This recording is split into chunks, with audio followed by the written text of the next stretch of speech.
네, 서정교회 성도 여러분들 안녕하십니까? 네, 지난 한 주 동안도 편안하셨나요? 네, 마음속의 모든 근심, 걱정을 하나님께 고백하고 위로받는 이 안식일이 되기를 간절히 소망합니다.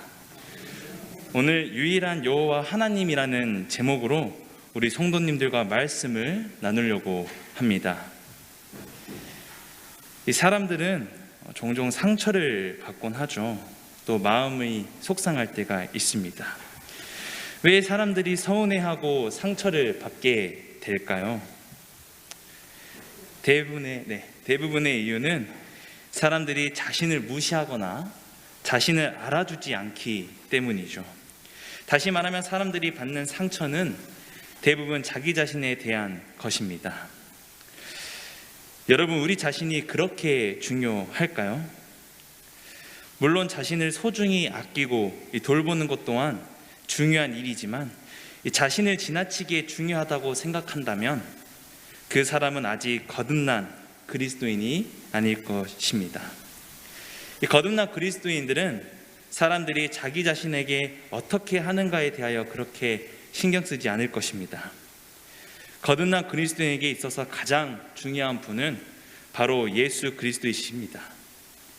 거듭난 그리스도인이 상처를 받고 마음이 상할 때는 누군가가 예수님을 무시하고 예수님을 모욕할 때일 것입니다. 예수님께서 제자들에게 질문을 했습니다. 사람들이 나를 누구라고 하느냐? 그때 제자들이 침례 요한이라 하고 더러는 엘리야, 더러는 선지자 중에 하나이다라고 대답했습니다. 다시 질문하셨습니다. 너희는 나를 누구라 하느냐? 그때 베드로가 주는 그리스도이시다라고 대답했습니다. 이 글이 바로 마가복음 8장 27절에서 30절 내용입니다. 저도 성도 여러분들에게 예수님께서 제자들에게 하셨던 질문을 드리고 싶습니다. 여러분의 진심이 담긴 대답을 듣고 싶은데 여러분께서는 예수님을 어떤 분이라고 대답하시겠습니까? 예수님을 주 그리스도라고 이야기하시겠습니까? 다윗은 어떻게 대답을 할까요? 성경에는 다윗 왕의 신앙 고백을 많이 기록하고 있는데 그 가운데 하나가 바로 사무엘하 22장입니다.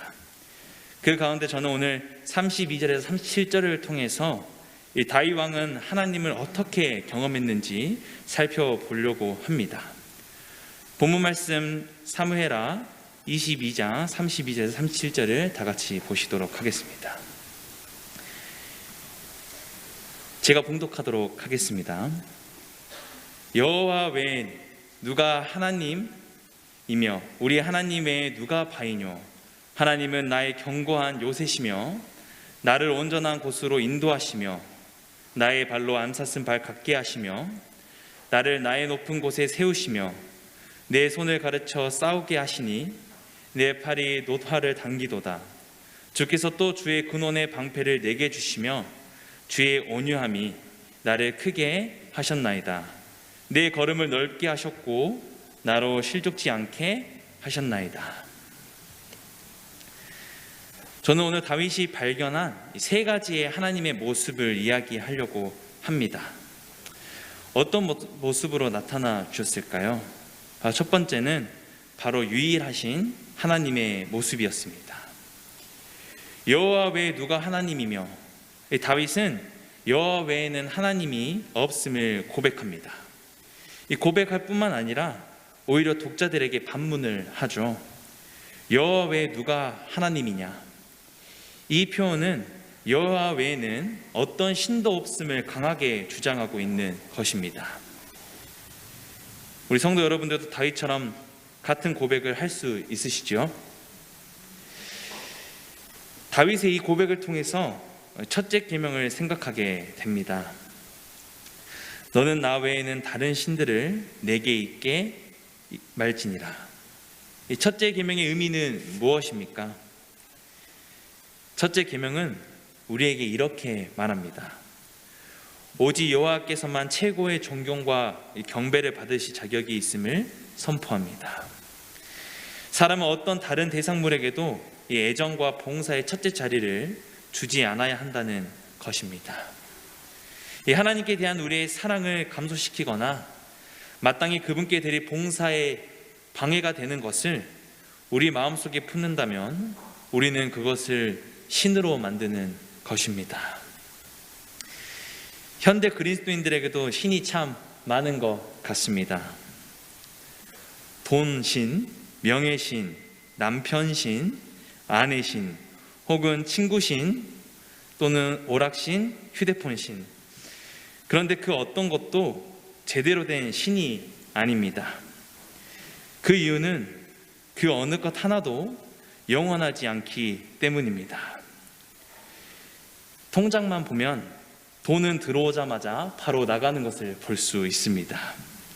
때로는 직장을 다니며 친구들이 하나씩 떠나게 되고 모두 다 나를 떠날 때가 있습니다. 하지만 다 떠나도 영원토록 떠나지 않은 분이 계시는데 그분이 바로 우리 하나님이십니다. 그 하나님과 함께 영원토록 우정을 나누시길 간절히 바랍니다. 하나님은 3등입니다라는 시를 본 적이 있는데 제가 읽어드리도록 하겠습니다. 1등은 하고 싶은 일, 2등은 해야 하는 일, 3등은 하나님 만나는 일입니다. 하고 싶은 일을 다 하고 해야 하는 일도 다 마치고 그 후에 여유가 있으면 하나님을 만나 줍니다. 하나님은 3등입니다. 어려운 일이 생길 때도 하나님은 3등입니다.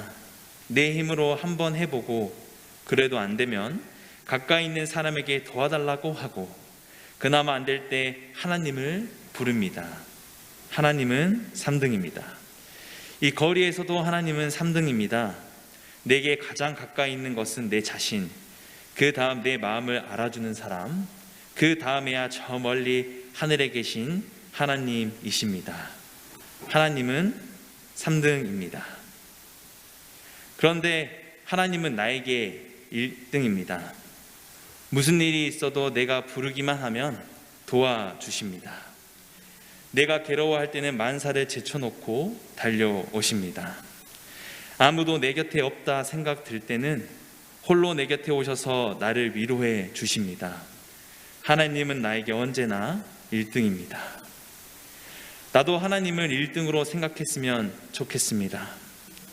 만사를 제쳐놓고 만나고 작은 고비 때마다 손을 꼭 붙잡는 내게 1등으로 가까이 계신 하나님이셨으면 좋겠습니다.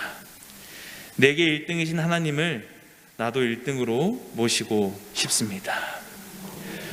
성도님들에게 1등은 누구십니까? 우리의 마음속 1순위가 바로 하나님이 되시길 간절히 소망합니다. 두 번째로 하나님은 유일한 바이시며 견고한 요새의 모습으로 나타나십니다. 우리 하나님 외에 누가 바이뇨? 하나님은 나의 견고한 요새시며 다윗은 여호와 하나님을 바위라고 했습니다. 왜 그랬을까요? 다윗은 전쟁의 한 가운데서 살아야 했습니다. 이 충신과 간신을 구별해야 했고 모든 정보들의 옳고 그름을 구별해야 했습니다. 이 사람들의 변주기에 마음앓이를 해야 했습니다. 심지어는 아들까지도 반역했고 이 아들의 반역 때문에 도피처를 찾아야 했습니다. 그런 다윗은 눈을 들어 산을 쳐다보았을 때 바위는 언제나 변함없이 자신의 자리를 지키고 있었습니다. 이 사람은 변하지만 하나님은 변하지 않음을 상기하면서 다윗은 말했습니다. 우리 하나님 외에 누가 바위뇨? 우리 하나님의 변치 않으심을 시적으로 표현한 것입니다. 시편 46편 1절에서 2절에 하나님은 우리의 피난처시오 힘이시니 이 환난 중에 만날 큰 도움이시라.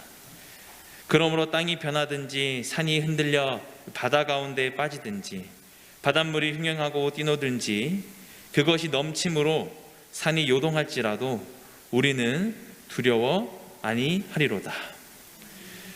또 잠언 18장 10절에서도 이 여호와의 이름은 견고한 망대라 의인은 그리로 달려가서 안전함을 얻느니라.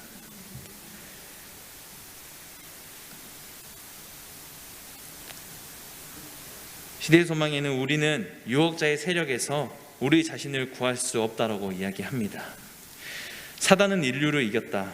그러므로 우리의 힘으로 대항하려고 한다면 우리는 그의 계교의 희생물이 될 것이다. 그러나 여호와의 이름은 견고한 만대라 의인은 그리로 달려가서 안전함을 얻는다. 사단은 이 능력 있는 이름 안에서 피난처를 구하는 가장 연약한 자들 앞에서 떨며 도망할 것이다. 우리 성도님들께서는 친구를 만날 때 혹은 친구를 사귈 때 보는 것이 있습니까? 저는 친구를 사귈 때 재미있고 웃긴 친구들을 제가 좋아해서 에너지 넘치는 친구를 선호하는 편입니다. 그래서 제 주변에는 재밌고 웃긴 친구들이 많이 있는 것 같습니다. 그런데 신기한 게도 제가 대학교에 와서 이 부산이 고향인 친구를 한 명을 만나게 되었습니다. 이 친구가 어찌나 무뚝뚝한 친구인지 인사를 하며 인사만 받는 그런 친구였습니다. 그래서 부산 남자들은 다 이렇게 무뚝뚝하나 할 정도로 이 친구와 친해지는 것이 생각보다 어려웠습니다. 저는 굉장히 활발한 성격을 가지고 있는 것 같아서 이 무뚝뚝한 성격을 가진 사람을 많이 만나보지도 못했고 가까이 하지 않아서인지 그 친구랑 사귀는 것이 굉장히 어려웠던 것 같습니다. 하지만 시간이 지날수록 그 친구를 굉장히 많이 찾게 되고 저도 모르게 의지하고 있다는 사실을 알게 되었습니다. 그 이유는 그 친구는 묵묵히 저의 이야기를 다 들어주었던 것이었습니다. 저의 속마음까지도 정말 묵묵히 아무 소리 없이 들어주었습니다. 남의 이야기를 듣는 것이 굉장히 어려운 일이라는 것을 알고 있습니다. 그것도 묵묵히 들어준다는 것은 더더욱 어려운 일인 것 같습니다. 이야기를 듣다 보면 저의 감정이 실리고 저의 말만을 하기에 급하게 됩니다. 하지만 저는 그 친구를 통해서 묵묵히 이야기를 들어주는 것이 얼마나 힘이 되는 일인지 다시 한번 생각하고 경험할 수 있는 시간이 되었습니다. 찬미가 368장에서 주 나의 견고한 반석 되시며 이 사막의 그늘 대신에 집 떠난 길손의 인도자시오 내 피난처가 대신해라는 구절이 나옵니다. 성도 여러분, 하나님께서는 정말 묵묵히 같은 자리에서 여러분의 이야기를 들어주실 수 있습니다. 힘들고 지칠 때 혹은 누군가에게 말하기 곤란하고 어렵다면 지금부터라도 나의 마음을 하나님께 속임없이 전하고 위로받기를 간절히 바랍니다. 마지막으로 하나님의 모습은 나를 진정으로 크게 하시는 분이셨습니다. 사무엘하 22장 36절 37절을 다시 보시면 주의 온유함이 나를 크게 하셨나이다. 내 걸음을 넓게 하셨고 나로 실족치 않게 하셨나이다. 이 다윗 왕이 하나님을 묘사한 부분에 대해서 가장 인상적인 부분입니다. 이 분주한 삶이 다 정리되고 난 다음 이 다윗은 자신의 이토록 큰 은혜를 누릴 수 있게 된 것을 주의 온유함이라고 말했습니다. 주의 온유함이 다윗을 키웠고 다윗의 걸음을 넓게 했고 다윗으로 하여금 실족하지 않게 했음을 고백했습니다. 우리가 온유함을 느낄 때는 언제일까요? 저희가 뭔가를 잘했을 때일까요? 아니면 잘못했을 때일까요? 아마 잘못했을 때일 것입니다. 우리가 뭔가 이루고자 하는 일들이 잘 안 될 때 혹은 다른 사람들의 미흡한 모습을 보았을 때 이때 사람들은 짜증을 내기도 하고 화를 내기도 하고 목소리를 높이려고 합니다. 그러나 하나님께서는 온유함을 나타내십니다. 일시적인 동정이나 겉으로만 표현하는 제스처가 아닙니다. 하나님께서는 진정으로 온유함을 나타내고 계십니다. 하나님의 온유함을 만날 때 사람은 진정으로 성장하게 됩니다. 모든 사람은 아프면서 자라고 실수하면서 배웁니다. 이 아픔과 실수를 통해서 성숙하게 되죠. 훈계와 비판도 나름대로 사람을 자라게 하지만 그보다 더 큰 영향력을 행사하는 것은 바로 온유라고 생각합니다. 다윗은 주의 온유함 때문에 자신이 그렇게 큰 인물이 되었다고 고백한 것입니다. 온유함은 바로 사람을 키우는 힘입니다. 이 온유함은 사람에게 활력을 주고 용기를 돋보아 줍니다. 이 사람의 온유함도 일정 부분 이런 역할을 감당합니다. 그렇다면 완전하신 주의 온유함은 얼마나 놀라운 힘을 가지고 있을까요? 찬미가 747장은 주의 온유함을 경험한 한 그리스도인이 이 경험의 노래입니다. 후렴 부부 가사가 이렇게 나와 있습니다.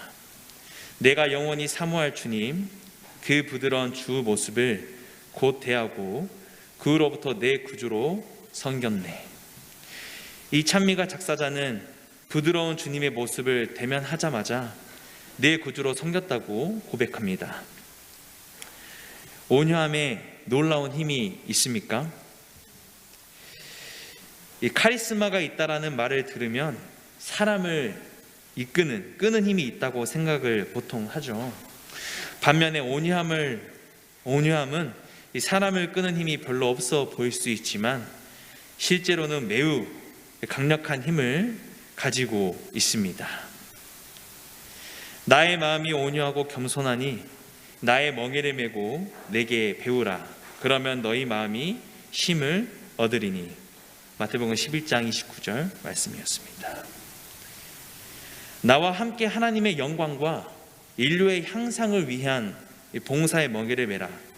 그리하면 그 멍에가 쉽고 그 짐이 가벼움을 깨닫게 되리라고 말씀하십니다. 우리가 그리스도를 마음속에 거하는 손님으로 영접할 때 이 지각에 뛰어난 하나님의 평안이 예수 그리스도를 통하여 우리의 마음과 뜻을 지켜줄 것입니다. 너희는 하나님께로부터 나서 그리스도 예수 안에 있고 예수는 하나님께로서 나와서 우리에게 지혜와 의로움과 거룩함과 구속함이 되셨으니 기록된 바 자랑하는 자는 주 안에서 자랑하라 함과 같게 하려 함이니라. 하나님께서는 우리에게 자신을 바라보지 말라, 자신에 대하여 생각하지 말라고 말하지 말라고 권면하십니다. 자신의 무능함이나 자신의 우월함에 대해서 말하지 말라고 합니다. 둘 다 하나님을 욕되게 하는 것입니다. 반대로 우리는 항상 예수를 바라보아야 합니다. 자신을 바라보지 말고 항상 예수를 바라봅시다. 그리하여 그의 인내와 도우시는 힘을 이용하고 우리에게 제공된 축복을 받아들일 준비를 더욱 완성하고 날마다 더욱 그와 같이 변화하며 또한 더욱 그에 대하여 이야기할 수 있는 자가 되시기를 간절히 바랍니다. 보좌 선지자의 하나님은 전적으로 신뢰하고 죄를 용서하시는 구주로서 예수의 공로를 의지할 때 우리는 우리가 바라는 모든 도움을 받게 될 것이다. 아무도 마치 자기 자신을 구원한 능력을 가진 것처럼 자기 자신을 바라보지 말라.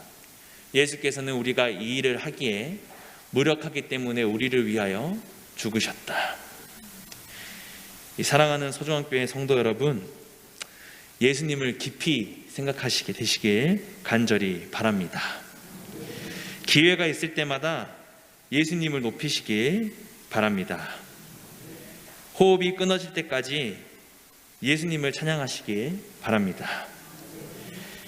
설교나 간증을 할 때마다 예수님의 사랑과 인격을 증거하시길 바랍니다. 사람들을 만날 때마다 예수는 그리스도라 가르치기와 전도하기에 전념하시기를 간절히 바랍니다. 이것이 진정한 기독교 신앙이요 재림 신앙의 근본입니다. 이 사무엘하 22장은 다윗의 찬양시라는 표제가 붙어 있습니다. 이 시를 기록한 때는 여호와께서 다윗을 모든 대적의 손과 사울의 손에서 구원하신 그날이었습니다. 이 세상에서의 고생과 수고를 끝낸 후 이 구원받아 하나님 나라에 이르게 될 때 우리도 다윗과 함께 그가 불렀던 노래를 부를 수 있게 될 것입니다. 우리의 유일하신 하나님이시며 피난처 되시고 온유함을 나타내 보이셨던 주님과의 아름다운 추억을 많이 만들어야 합니다. 이 땅에서의 모든 추억들이 우리의 노래말이 되고 우리 입에서 흘러나올 때 그때의 감격을 이 땅에서는 도무지 표현할 수 없을 것입니다. 다른 사람들은 결코 그 노래를 부를 수 없을 것입니다. 요한계시록 14장 3절에 저희가 보좌와 내 생물과 장로들 앞에서 새 노래를 부르니 땅에서 구속함을 얻는 14만 4천인 밖에는 능히 이 노래를 배울 자가 없더라. 잠시 잠깐 후면 오실 오실 것입니다. 영광 중에 주를 뵙게 될 것입니다. 그때 우리는 얼굴과 얼굴을 대면하여 주님을 찬양하게 될 것입니다. 그때 우리는 다윗 왕이 하나님에 대한 자신의 믿음을 고백했던 것처럼 우리도 이렇게 고백할 수 있게 되기를 간절히 소망합니다. 그날이 속히 왔으면 좋겠습니다. 구원의 날, 구원의 노래를 한 분도 빠짐없이 부르게 되시기를 간절히 바라면서 오늘 말씀 마치도록 하겠습니다. 다 같이 기도하시겠습니다. 언제나 저희를 사랑으로 돌봐주시는 하늘에 계신 하나님 아버지, 우리에게 구원의 약속을 허락하여 주심에 참으로 감사드립니다. 유일한 바위시며 견고한 요새이신 하나님의 모습으로 나타나 주셔서 저희를 진정으로 크게 하여 주심에 또한 감사드립니다. 다윗의 고백이 저희의 고백이 되기를 간절히 바라며 사랑이 많으신 예수님의 이름으로 기도하옵나이다.